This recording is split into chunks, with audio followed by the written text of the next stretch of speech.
अल्हम्दुलिल्लाह नहमदुहु व नस्तईनुहु व नस्तगफिरुह व नु'मिनु बिही व नतवक्कलु अलैहि व नऊज़ु बिल्लाहि मिन शुरूरि अंफुसिना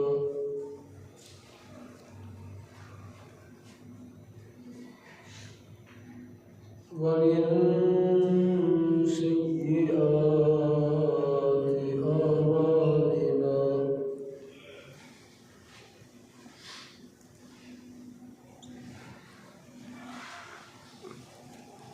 मन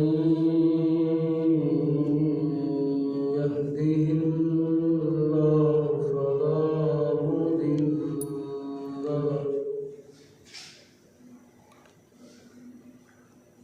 व मन युद्लिल्हु फला हादिय लहु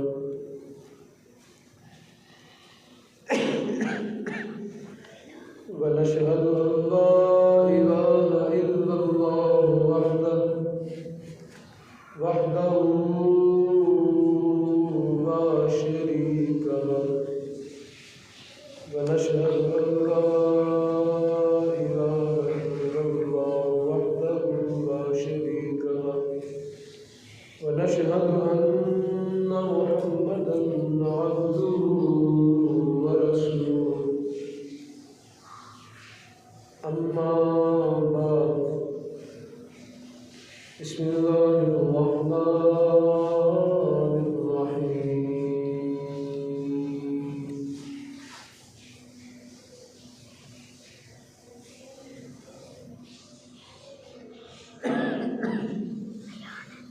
वमन युहाजिर फी सबीलिल्लाहि यजिद फिल अर्दि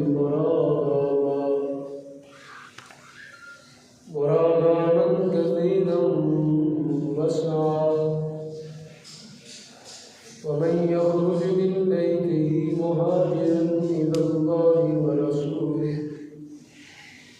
सुम्मा युदरिकुहुल मौत फक़द वक़अ अजरुहु अलल्लाह व कान अल्लाहु गफूरन रहीमा आमन्तु बिल्लाहि सदक़ल्लाहुल अज़ीम व सदक़ रसूलुहुन नबियुल करीमुल अमीन इन्नल्लाह व मलाइकतहु युसल्लूना अलन नबी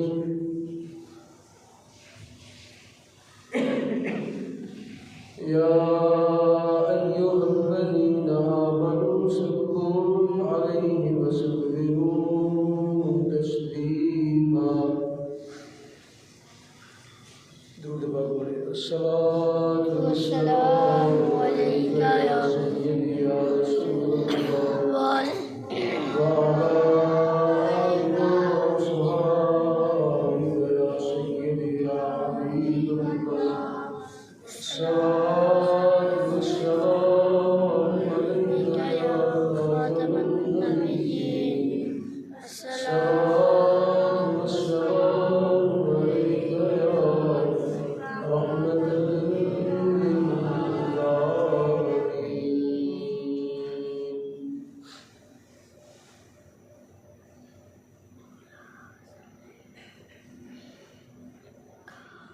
क्या इज़ो कफ़्ज़ा शफ़ात है तुम्हारी वाह वाह कर्ज़ वेती है गुनाह परहेज़गारी वाह वाह ख़ामाए कुदरत का हुस्न दस्तकारी वाह वाह क्या ही तस्वीर अपने प्यारे की संवारी वाह वाह उंगलियां हैं फैज़ पर टूटे हैं प्यासे चूम कर नदियां पंजाब रहमत की हैं जारी वाह वाह नूर की खैरात देने दो करते हैं महरुमा, उठती है किस शान से गर्दे सवारी, वाह वाह। मुजरिमों को ढूंढती फिरती है रहमत की निगाह, तावे बरगश्त तेरी साजगारी, वाह वाह। सदके इस इनाम के कुर्बान इस इनका, कुर्बान इस इकराम के, हो रही है दोनों आलम में तुम्हारी, वाह वाह। अवर आलमीन जब जवाबहू अम्मा नवाबहू व तमाम की अब्दुस्सलाम सैयद दो आलम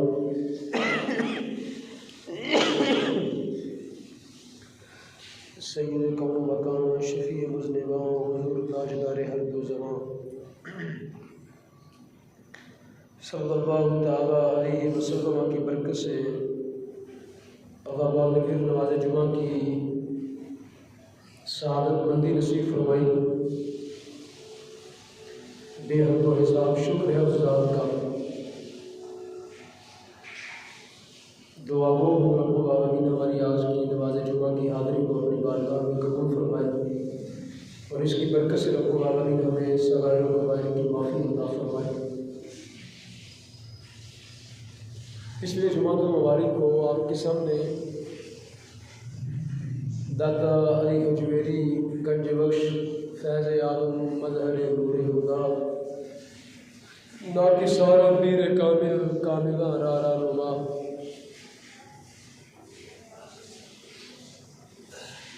सैयद हजवेर मखदूम उम्मत मरकज़ पीर संजर राहरम, उनकी किताब कश्फुल माजूब से चारों खुलफाए राशिदीन का तज़किरा मैंने आपके सामने आगाज़ किया था उसका, कि अहले सुन्नत के नज़रियात दाता साहब ने क्या बयान फरमाया। अहले सुन्नत किन को कहा जाता है, दाता साहब की नज़र में वो कौन होते हैं और ये अहले सुन्नत जो है ये कितनी शानदार तारीख़ रखते हैं और इनका कितना तसलसल है नबी अकरम सल्लल्लाहु अलैहि वसल्लम से लेके अब तक। ये कोई बात की पैदावार कोई सदी डेढ़ सदी पहले का ये माजरा नहीं है। ये दौरे सहाबा से लेके अब तक जो है वो अहले सुन्नत के नज़रियात कुरान सुन्नत की सूरत में औलिया कामिलीन ने बयान किया।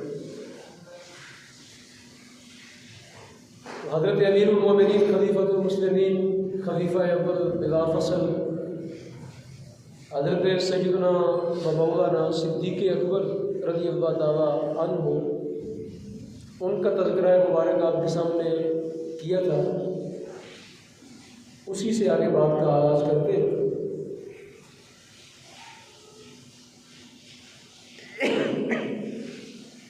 हज़रत दाता गंज बख्श अली रहमा ने अपनी किताब में लिखा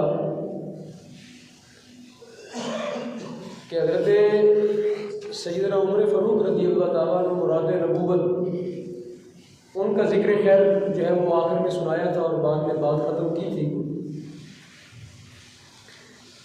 आखिरी बात ये की थी कि हज़रत उमर रज़ियल्लाहु ताला अन्हु रात को जब नमाज तहज्जुद के वक़्त ज़िक्र करते तो ऊंची आवाज़ में ज़िक्र करते थे और सैयद सिद्दीक़ अकबर रज़ियल्लाहु ताला अन्हु आहिस्ता आवाज़ में ज़िक्र करते, अल्लाह के हुज़ूर दुआएं मांगते, गिड़गिड़ाते, गिरिया उजारी करते।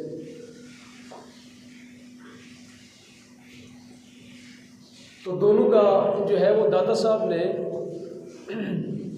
जो ज़िक्र फरमाते हैं कि हज़रत सिद्दीक़ अकबर रज़ियल्लाहु ताला अन्हु मकाम मुशाहिदा पर थे।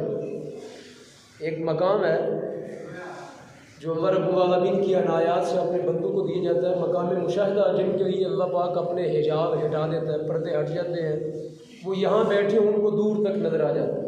जिस तरह हज़रत उमर पाक रज़ियल्लाहु ताला अन्हु का वाक़या आता है हदीस में कि मस्जिद नबी के मिंबर के ऊपर जुमा का खुतबा दे रहे थे, तो ईरान के अंदर जो आपका सिपा सिवार था उस वक़्त जो जंग जारी थी, उसमें आपने फरमाया या सारियतल जबल, ए सारिया जबल पहाड़ की ओट में हो जा। तो मस्जिद नबी से आपने आवाज़ दी, ईरान तक जो है ना वो देख लिया और उनको वहाँ तक रहनुमाई कर दी कि इस पहाड़ की ओट में हो जाए। तो ये क्या है, मकाम मुशाहदा, कि बंदा बैठा यहाँ पे हो और बात जो है वो किसी और मकाम की कर दे, सामने वाले सामने इनको समझ कुछ नहीं आता, बाद में किसी वक्त ये उकदा और राज खुल जाता है कि ये बात किससे कर रहे हैं। तो हज़रत सिद्दीक़ अकबर रज़ियल्लाहु ताला अन्हु के बारे में लिखा कि वो मकाम मुशाहिदा पर, और हज़रत उमर रज़ियल्लाहु ताला अन्हु लिखे वो मकाम मुजाहिदा पर थे। मुजाहिदा कहते हैं जिद्दोजहद करना, रियाजत करना, मुशक्क़त उठाना, ठीक है ना, और अल्लाह रब्बुल आलमीन की बंदगी के लिए अपनी क़ुव्वत और ताकत को सर्फ करना। ये लिखने के बाद आगे पता है क्या लिखते हैं, आगे लिखते हैं कि हज़रत सिद्दीक़ अकबर का जो मकाम है ना, मकाम मुशाहिदा, यानी अल्लाह रब्बुल आलमीन की तजल्लियात को, उसके जलवों को बिला हिजाब के बगैर किसी पर्दे के देख लेना। अनवारों तजल्लियात जो आसमानों दुनिया में हो रहा है, अल्लाह पर्दे उठा दे, किसी को बता दे कि देखो मेरी दुनिया के अंदर क्या इस वक्त जो है वो जो है निज़ाम कायनात, कुदरत का निज़ाम क्या चल रहा है। तो फरमाते हैं कि ये जो मकाम है ना, मकाम मुशाहिदा, ये पिछले जुमे से अगर आप जुमा यहाँ पढ़ा था तो उसकी बात आगे चला रहा हूँ। कुछ नए लोग होंगे शायद उनको समझ ना आए बात।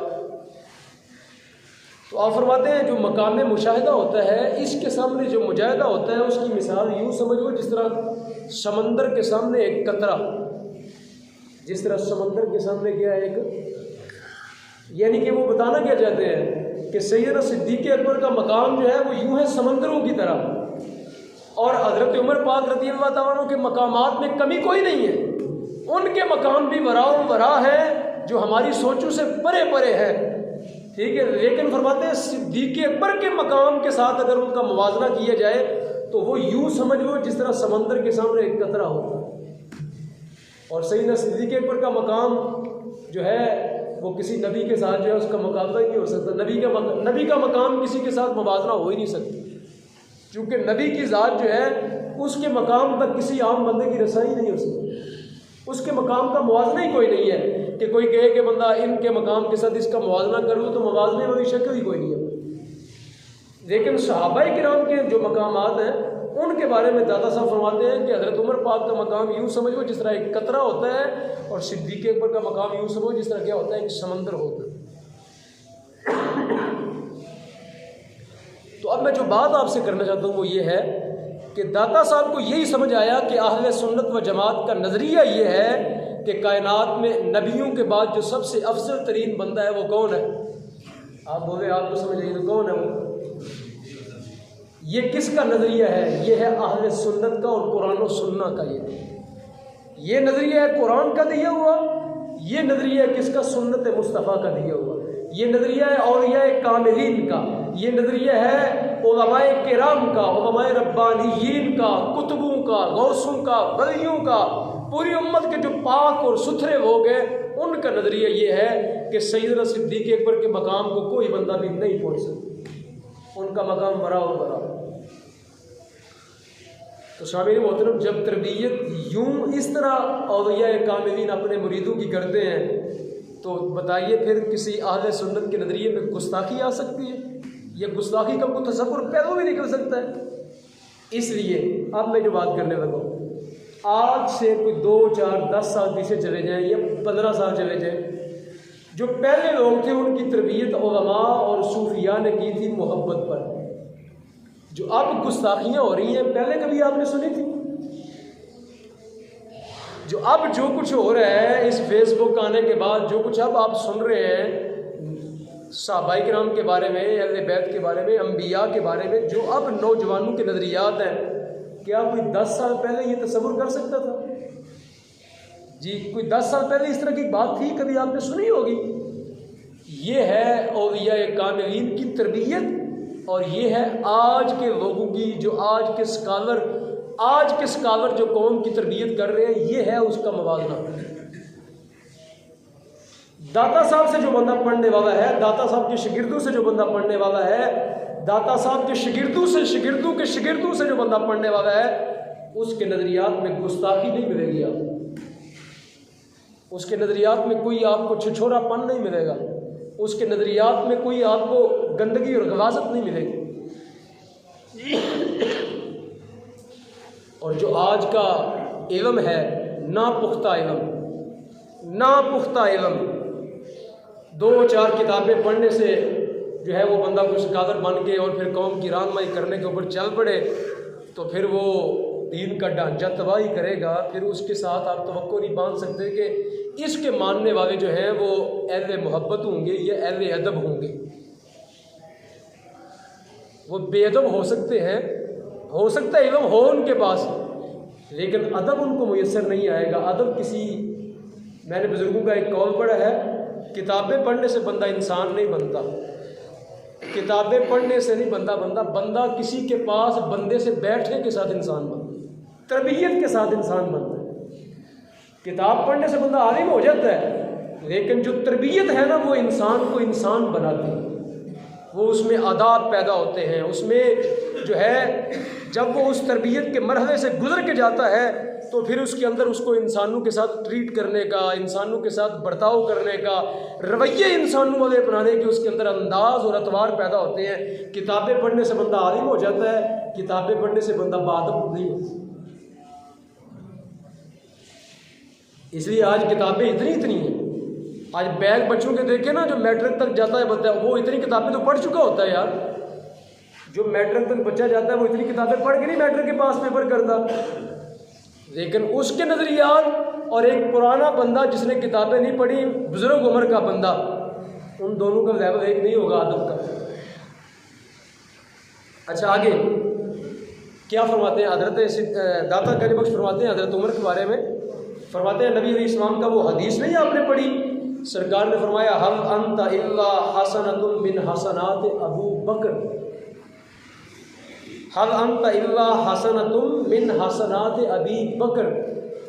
हज़रत दाता गंज बख्श ने हदीस नकल की, कहते हैं तुमने रसूल करीम का वो फरमान नहीं पढ़ा कि सरकार दो आलम ने फरमाया ए उमर तुम अबू बकर की नेकियों में से एक नेकी हो सिर्फ,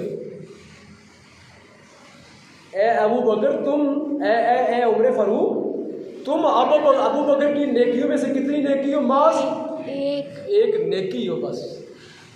अब अबू बकर की नेकी, हज़रत उमर की अब नेकियाँ कितनी हैं पता है? वो सरकार का फरमान आपने सुना, हज़रत अम्मा जी आयशा की सरकार की गोद में सरकार दो आलम आराम फरमा रहे थे, आसमान के सितारों को हज़रत आयशा ने देखा तो उन्होंने कहा या रसूल अल्लाह, ये आसमान के सितारों जितनी नेकियाँ हैं किसी आपकी उम्मती की? तो आपने फरमाया मेरे उमर की। फरमाया आसमान के सितारों जितनी नेकियाँ किसकी हैं? मेरे। वो परेशान हो गई कि मेरे अब्बा जी किधर गए, मेरे अब्बा जी का नाम जो है वो किधर गया, या उनका मामला। जब उनको परेशान देखा तो सरकार दो आलम ने फरमाया ए आयशा सिद्दीका कायनात, उमर की सारी नेकियां इकट्ठी हूँ तो अबू बकर सिद्दीक की गारे नेकी वाली, गारे हरा वाली, वो जो गारे सौर वाली नेकी है उसको भी नहीं पहुँच सकती। यहाँ पे सरकार का फरमान हज़रत दादा गंज बख्श ने नकल किया कि हज़रत उमर पाक की सारी नेकियां इकट्ठी कर लें तो वो क्या बनती है? अबू बकर की क्या बनती है? सिर्फ एक नेकी। ये है आले सुन्नत के नज़रिया। ठीक है, एक वो है नज़रियात जो कहते हैं कि अस्तगफिरुल्लाह अस्तगफिरुल्लाह, हज़रत सिद्दीक़ अकबर को गाली ना देवे तो उनका वो खाना ही हज़म नहीं होता। एक नज़रिया वो है, और एक उम्मत के औलिया का नज़रिया ये है उम्मत के औलिया का नज़रिया। आगे हज़रत सिद्दीक़ अकबर के बारे में दाता गंज बख्श ने एक उनका इरशाद पाक नकल फरमाया कि सैयदना सिद्दीक़ अकबर जो है वो अपने बारे में क्या फरमाते थे, सुनिए। हज़रत सिद्दीक़ अकबर फरमाते दारोना फ़ानिया, आप फरमाते ये हमारा दुनिया में जो घर है ना ये फ़ानी घर, दारोना फ़ानिया, हम फ़ानी घर में रहते हैं। अहवालोना आरिया, आप फरमाते हमारे जो हाल है ना ये आरी हैं। फरमाते अनफासुना महदूदा, कहते हमारी सांसें चंद घड़ियाँ हैं, हमारे गिने चुने सांस हैं। और आगे फरमाते वह कसबोना मौजूदा, कहते हमारे वजूद में अल्लाह ने सुस्ती रखी। चार बातें आपने फरमाई। फरमाते हमारे जिन घरों में हम रहते हैं ये सारे क्या हैं? फ़ानी, और फ़ानी की तमीर कोई नहीं करता। यानी उनके कहने का दादा साहब फरमाते हैं इसकी तशरीह ये है जो चीज़ फ़ानी होती है उसको बंदा ऊपर नहीं लेके जाता, उसको तमीर नहीं करता बहुत ज़्यादा, क्योंकि वो फ़ानी है ना, उसने फ़ना हो जाना है। तो जो चीज़ फ़ना होती है बंदा उसके पीछे अपनी सारी ज़िंदगी ज़ाया नहीं करता। और फरमाते आखिरत जो है ना वो बाकी है। आखिरत क्या है? तो बाकी के पीछे जाना चाहिए, फ़ानी के पीछे नहीं जाना चाहिए। कहते हैं अक्लमंदू का हाल ये है, जो चीज़ें फ़ना हो जाती हैं उनके पीछे नहीं जाना चाहिए, जिन चीज़ों को बका है उनकी तरफ जाना चाहिए। इनको तमीर करते करते अपनी ज़िंदगी जो महदूद है, अनफासुना महदूदा, फरमाते हमारी सांसें थोड़ी है, दुनिया फ़ानी है, हमारा घर फ़ानी है, इस फ़ानी को थोड़े सांसों के साथ तमीर करना बेवकूफ़ी है। कि इसको तमीर करते करते ही कुरान कहता है अल्हाकुमुत तकासुर हत्ता ज़ुरतुमुल मकाबिर। कुरान कहता है ये वो तुम्हारी पड़ी है सारी माल की कसरत जमा करते करते करते हत्ता ज़ुरतुमुल मकाबिर, तुमने कब्रों की ज़ियारत कर ली। माल की लालच तुम्हारे दिल से नहीं निकली, कब्र का चेहरा तुमने देख लिया, अब ये पड़ा है माल और है वो तेरे वारिसों का। सरकार ने एक दफ़ा अपने साहबा से पूछा, बताओ तुम्हारा माल कौन सा है और तुम्हारे वारिसों का कौन सा है? तो वो कहने लगे हुजूर ये जो पैसे मेरी जेब में है ये भी मेरा है, ये भी मेरा है, ये घर भी मेरा है। फरमाया कुछ भी तुम्हारा नहीं है। फरमाया जो तुमने खा लिया वो तेरा था, जो कपड़ा पहन लिया फरमाया वो तेरा था, फरमाया जो अल्लाह की राह में खर्च कर लिया वो तेरा था, बाकी सब वारिसों का। मैं अभी यहाँ बैठे बैठे अभी मुझे हार्ट अटैक हो जाए, अगर मेरे मुकद्दर में मेरी ज़िंदगी इस तरह जानी है तो जो कुछ है किसका है? मेरे वारसों का। मेरा कुछ भी नहीं है, मेरा वही था जो मैंने खा लिया, मेरा वो था जो अल्लाह की राह में खर्च कर लिया, मेरा वो है जो मैंने कपड़ा पहना हुआ, ये भी उतार ले रहा है इनने, जाती दफ़ा ये भी उतार ले रहा है, ये कपड़ा भी नहीं देना इनने, मुझे कफन के अंदर खुला डुला करके भेजना है, उन्होंने कहना है वहाँ पे आसानी रहे। ठीक है, तो ये सामने मोहतरम हज़रत फरमाते हैं, दाता गंज फरमाते हैं कि हज़रत सिद्दीक़ अकबर ने फरमाया ये घर फ़ानी है, सांसें बड़ी थोड़ी हैं। सांसें क्या हैं? बड़ी थोड़ी है। और थोड़ी सांसों के साथ मैंने फ़ानी घर को तमीर नहीं करना, मैंने उखरवी घर को क्या करना है? तमीर करना। आगे हज़रत दाता गंज बख्श ने ना हज़रत सिद्दीक़ अकबर की एक दुआ नकल की है, मैं सुनाना चाहता हूँ। दुआ बड़ी कमाल की है जो हज़रत सिद्दीक़ अकबर अक्सर मांगते थे नमाज़ों के बाद। दुआ क्या है? अल्लाहुम्मा उबसुत, अरबी के लफ्ज़ पढ़ने लगे, अल्लाहुम्मा उबसुत ये दुनिया वज़हिदनी फ़ीहा। दुआ ये है कि सिद्दीक़ अकबर अल्लाह की बारगाह में हाथ उठाते कहते या अल्लाह इस दुनिया को मेरे लिए कुशादा कर, इस दुनिया को मेरे लिए क्या कर? फराह कर दे मेरे लिए, दुनिया मेरे लिए खोल दे, दुनिया की नेमतों में से मुझे कसरत से अता फरमा। और आगे साथ फरमाते हैं वज़हिदनी फ़ीहा, या अल्लाह फिर मुझे इसमें बेरगबत भी कर दे। अल्लाह, किसी साहिब हाल को ये बात दाता साहब को समझ आई तब लिखी है उन्होंने कि क्या मांगा क्या और दिया क्या। कहते हैं पहले कहते हैं या अल्लाह दुनिया मेरे लिए वसी कर दे, दुनिया मुझको कसरत से अता कर दे, और फिर कहते हैं या अल्लाह मुझको इसमें बेरगबत कर दे, मुझको इसमें क्या कर दे? मुझको इसमें ज़ुहद अता कर दे। दाता साहब ने इस मसले को खोला है, आपने तशरीफ़ फरमाई है। फरमाते हैं हज़रत सिद्दीक़ अकबर ने मांगा क्या था? मैं कहते हैं मैं तुम्हें बताता हूँ क्या मांगा था। कहते हैं उन्होंने अल्लाह पाक की बारगाह से मांगा कि या अल्लाह मुझको दुनिया वसी अता कर। क्यों? या अल्लाह मैं तेरी ज़ात का शुक्र बजा लाऊँ। जब तो मुझको कसरत से हर चीज़ अता करेगा तो मैं क्या करूँगा? मेरे शुक्र में क्या होगा? जितनी नेमतें कुरान ने कहा, कुरान के ये असल में कुरान है, सूरह इब्राहिम का। कुरान ने कहा व इन शकरतुम व अज़ीदन्नकुम, कुरान कहता है जितना शुक्र करोगे हम उतना इजाफ़ा करेंगे, जितना शुक्र करोगे हम उतना क्या करेंगे? इजाफ़ा कर देंगे। सिद्दीक़ अकबर ने कहा या अल्लाह दुनिया मेरे लिए वसी कर। क्या मतलब? या अल्लाह तेरा शुक्र मैं कसरत से करूँ, तेरा शुक्र मैं क्या करूँ? आगे फिर दाता साहब फरमाते हैं हज़रत सिद्दीक़ अकबर ने ये मांगा कि या अल्लाह मेरे दिल में इस दुनिया के बारे में बेरगबती पैदा कर दे कि मैं दुनिया का हो के ही ना रह जाऊँ। इस दुनिया को मेरे दिल के करीब नहीं आने देना। ये दिल जो है या अल्लाह ये तेरी याद के लिए है, इस दिल में इसको दाखिल नहीं होने देना। तू दुनिया मुझको दे लेकिन इस दिल के अंदर इसको नहीं जाने देना। और आगे फरमाते हैं, कहते हैं ये सैयदना सिद्दीक़ अकबर का मकाम शुक्र है कि रब दुनिया कसरत से दे। और फिर रब ने दी क्या दिया? सारी उम्मत का खलीफा बना दिया। दुनियावी बादशाह सारी उम्मत का क्या किया? सारी उम्मत का पहला खलीफा, नबी पाक अलैहिस्सलाम का नायब मुतलक, उनकी नयाबत में दूसरा कोई शामिल नहीं है। यानी सल्लल्लाहु की बारगाह में दुआ मांगी और रब्बुल आलमीन ने दुआ की कबूलियत किस तरह फरमाई कि आपको पूरी उम्मत का खलीफा और बादशाह बना दिया। और फिर क्या हुआ? बादशाह बनने के बाद क्या हुआ? अगले दिन सिद्दीक़ अकबर अपने हाथ में कपड़े लेके ना तो बाज़ार में निकल पड़े। कपड़ों की गठरी उठाई, कांधे पे रखी, बाज़ार में निकल पड़े तिजारत करने के लिए। हज़रत उमर पाक ने पूछा जी आप किधर जा रहे हैं? कहने लगे बच्चों की रोज़ी कमाने। तो फरमाया अब तो आप खलीफा हैं, अब तो उम्मत का बोझ है आपके कंधे पर, अब तो आप नहीं कमा सकते।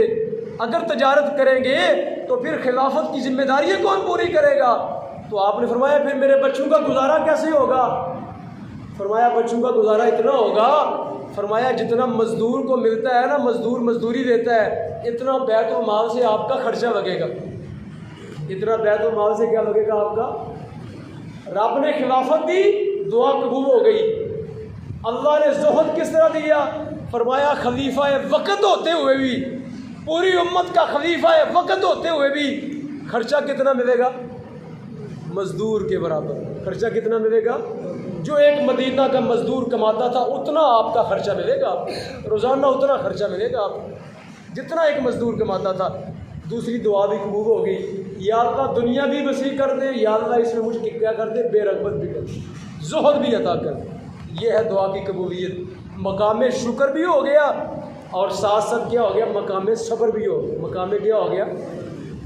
एक बंदा पूरी दुनिया का बादशाह भी बन जाए और फिर ये पाबंदी भी लग जाए लेना इतना है जितना मज़दूर लेता है, बस ख़जानों के मालिक नहीं हो गए आप, लेना उतना जितना मज़दूर लेता है।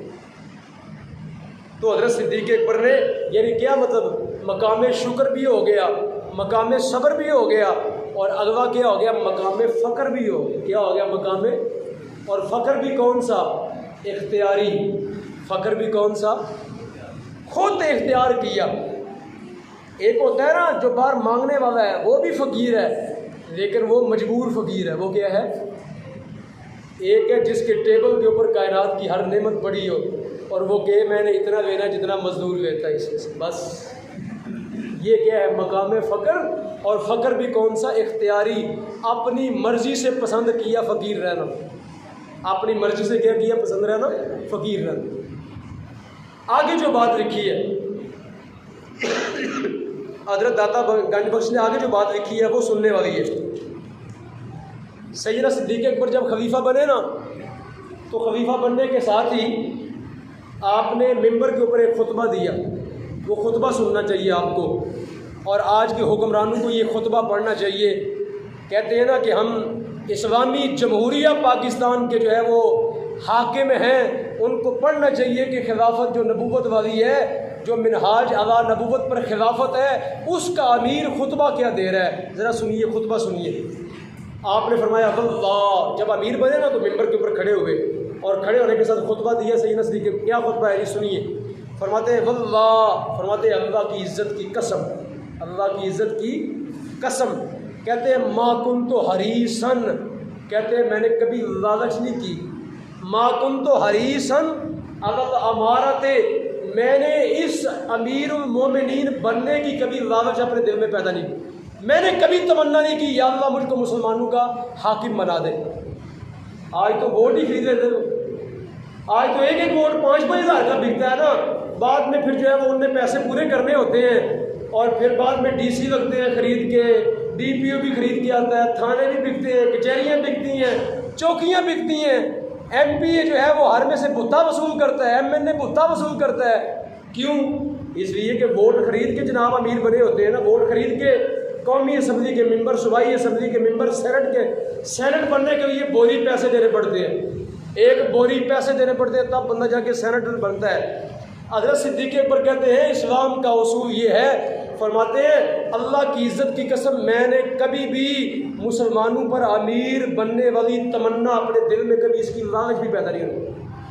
आगे फरमाते हैं यौमन वला लैलतन, फरमाते हैं एक दिन भी, अपनी ज़िंदगी के एक दिन में भी और एक रात के अंदर भी कभी तमन्ना नहीं की या अल्लाह मुझको मुसलमानों का अमीर बना दे, मुझको मुसलमानों का खलीफा और हाकिम बना दे। आगे फरमाते हैं ववा कुन तो फ़ीहा रागिबन, कहते हैं मुझे इसमें कोई रगबत नहीं है, मुझे इसमें कोई, आज तो सिंध से पैसा आता है ना, जरदारी वहाँ से कारोबार खरीदो फरोख्त करने के लिए सिंध हाउस आबाद हो जाता है, सारे वहाँ पे कहते हैं हार्स ट्रेडिंग हो रही है, घोड़े खरीद रहे हैं। नाम क्या रखा है जी? हार्स ट्रेडिंग हो रही है, घोड़े खरीद रहे हैं। यानी MNA MPA का नाम बंदा भी नहीं रहता उस वक्त इनका नाम घोड़ा नहीं, बल्कि मैं तो कहता हूँ खोता होना चाहिए। जो बिकता है वो घोड़ा भी बिकता है, खोता भी बिकता है। लेकिन सही सिद्दीक़ अकबर फरमाते हैं, कहते हैं अल्लाह की इज़्ज़त की कसम एक दिन और एक रात मुझको रगबत नहीं है इसके अंदर। और आगे फरमाते हैं वगा सअल तो हाँ, कहते हैं मैंने